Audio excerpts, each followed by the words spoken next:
E aí eles vão sendo no mundo. E que o Brasil faz parte dessa estratégia da extrema-direita, que é de vencer as eleições e depois destruir a democracia por dentro das instituições. Isso aconteceu na Turquia. Aquele primeiro-ministro de lá, chamado Erdogan, uma coisa assim, quando prendeu juízes, prendeu jornalistas, cassou a licença de empresas e dominou a Turquia. A democracia na Turquia não existe mais. Portanto, aqui no Brasil poderá acontecer a mesma coisa.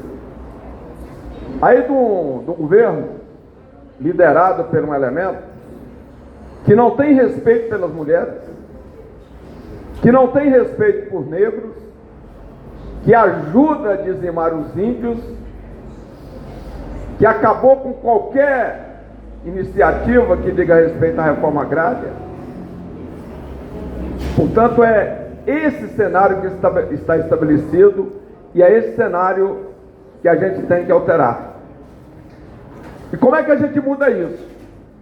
Com o povo na rua, com mobilização, com visitas de casa em casa para convencer as pessoas do risco que nós estamos correndo.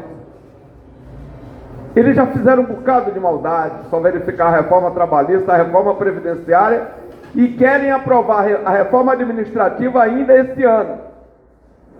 Não é, Reginaldo? Ainda este ano querem aprovar a reforma administrativa. E se ele ganha, dificilmente a gente alterará alguma coisa dessa. Portanto, a responsabilidade nossa é gigantesca. E não sou eu, não é o Reginaldo, não é o Leandro, não é o Max que vai alterar essa realidade. Quem vai alterar somos todos nós juntos. Não é tarefa para um homem só ou para uma mulher só. É a tarefa para o conjunto da sociedade. E aí nós temos que fazer o que o Lula está fazendo, que concentrando nos grandes centros as mobilizações do vira-voto. Mas nós precisamos fazer também o que está acontecendo em cidades pequenas do interior do Brasil, e eu dou como exemplo meu querido Maranhão, aonde as pessoas estão se organizando por conta própria, que estão indo às ruas e está indo multidões de pessoas nas ruas, pessoas comprando muitas vezes uma camiseta, a pessoa tem pouco, mas vai lá e compra uma camiseta vermelha, compra um pano vermelho, organiza, chama as comadres e vai para a rua. Está acontecendo no Maranhão, está acontecendo no Ceará, está acontecendo no Rio Grande do Norte e no restante do Nordeste. Isso vai acontecer muito mais. Eu não sei se vocês viram nas redes sociais, mais um ataque que o capitão Capiroto fez aos nordestinos. Primeiro ele tinha dito que nordestino tinha que comer capim. Nós já ficamos zangados. Depois ele agora diz que o Lula só ganhou no primeiro turno por causa dos analfabetos do Nordeste. Quando o Nordeste é o país que mais, a parte do Brasil que mais teve crânios. Desde o jornalismo, o caso Castelo Branco, a escritores, poetas, não é? E tem riqueza. Agora eu fiz um vídeo dizendo que lá no Nordeste a gente tem diamante, tem ouro, tem gás natural, tem praias, tem as rendeiras do Nordeste, mas também tem cabra da peste que não aceita uma miséria como esse Bolsonaro. Portanto, nós precisamos ajudar o Nordeste a virar o jogo. E a responsabilidade está aqui sobre nós. Portanto, essa plenária é para isso, é para a gente organizar a nossa ação aqui na Ceilândia durante os próximos 24 dias. Esse comitê aqui, que era o comitê Chico Leandro, ele passa a ser comitê Lula presidente. O Reginaldo está fazendo a mesma coisa, com o comitê que ele tinha aqui na Ceilândia, também transformando em comitê Lula presidente. E aí somos nós da federação, mas nós estamos chamando todos que queiram aderir, porque não é uma tarefa só para os partidos da nossa federação. Nós estamos conversando com outros partidos, estamos conversando com personalidades, e o entendimento que eu tenho é que esse momento é muito parecido com o que foi a luta pelas diretas já, quando nós unimos de Tancredo Neves a Lula, passando por Brizola, Ulisses Guimarães, Franco Montoro e outros.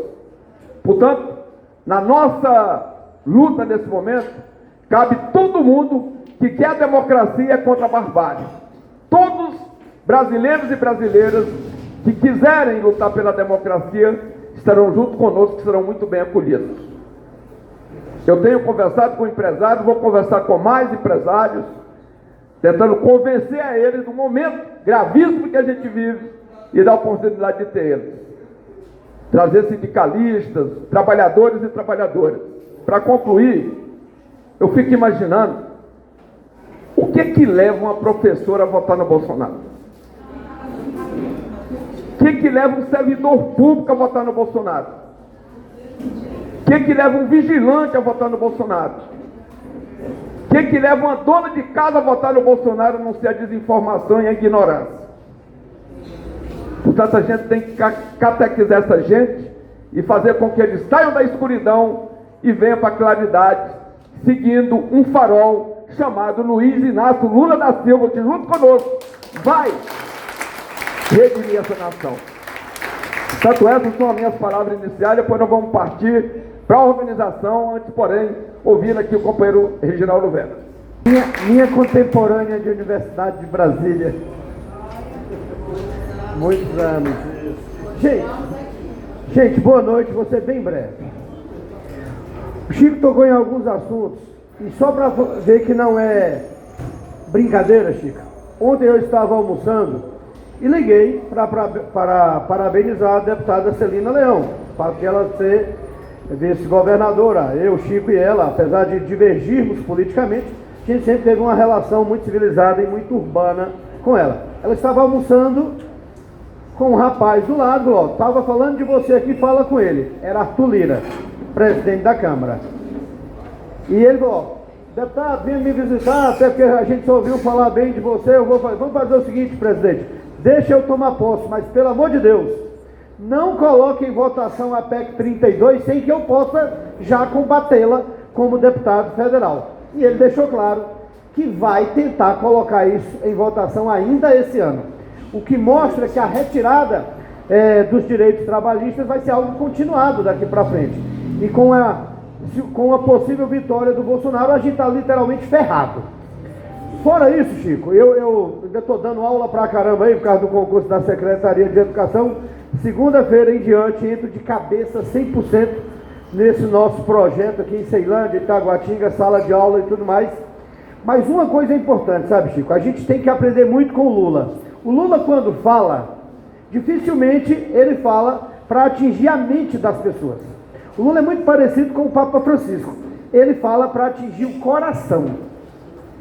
E aí é esse o barato que a gente tem que adotar nesse nosso projeto de convencimento, que vai ser um projeto de convencimento individual, no diálogo pessoal e não na coletividade.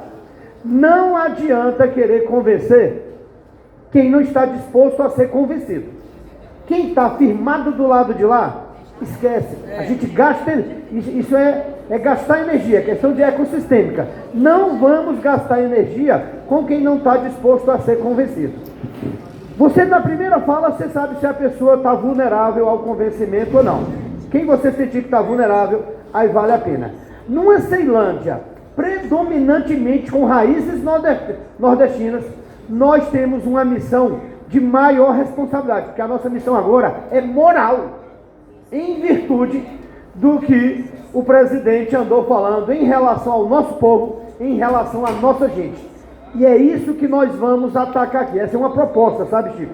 Atacar o coração dos nordestinos, enfatizando o tempo todo a fala discriminatória dele e de muitos que o seguem. Nossa missão aqui na Ceilândia já tem um norte: atingir o coração do povo nordestino, que é a raiz para virar o voto para o Lula. A gente vai conseguir e contem conosco aqui, gente.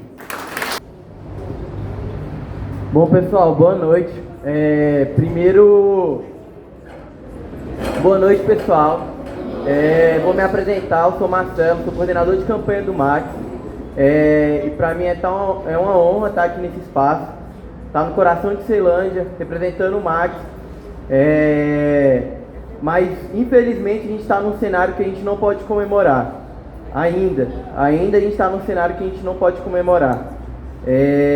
A vitória da Damares, a vitória do Ibanez, a vitória do Bolsonaro no DF. Bolsonaro ganhou praticamente todas as cidades do DF. Isso mostra que a gente ainda tem muito trabalho pela frente.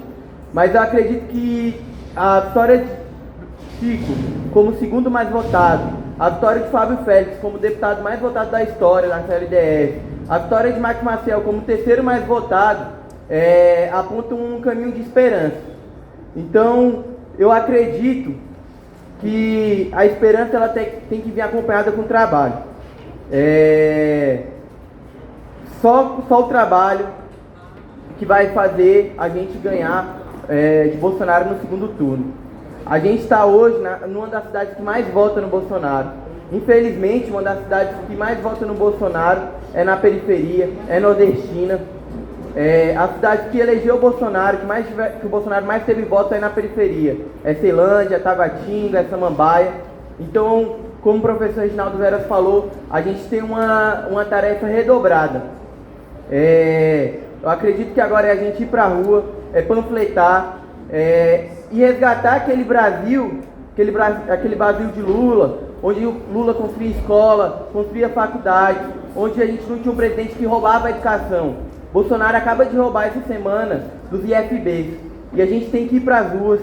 Nós da campanha do Max trabalhamos com juventude, temos a tarefa de mobilizar a juventude, vamos girar as escolas, vamos girar os IFBs, vamos mobilizar ao máximo, mas eu acho que só com a tarefa coletiva. Eu estou muito esperançoso que a gente vai derrotar Bolsonaro nessa campanha. Se a gente pegar os votos, ele perdeu o voto em quase todas as regiões.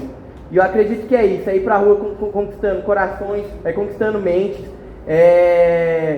dialogando. Se eles vêm na política do ódio, hoje eu vi um vídeo de um policial falando, prendendo um jovem negro no Goiás e falando, agora vai gritar Lula na África. A gente elegeu os 3 deputados mais votados do DF são negros. A gente vai gritar Lula no Brasil, a gente vai gritar Lula na escola, a gente vai gritar Lula em todo lugar. Então eu acredito que hoje é um momento de virada. Hoje está acontecendo diversas plenárias. Domingo a gente vai fazer uma plenária na Praça do Cidadão. Já tem uma confirmação de Chico Vigilante, de Reginaldo Veras, Fábio Félix e tantos outros que estão mobilizando com a gente. Agora é ocupar as ruas e é isso. Muito obrigado. Professora, tá?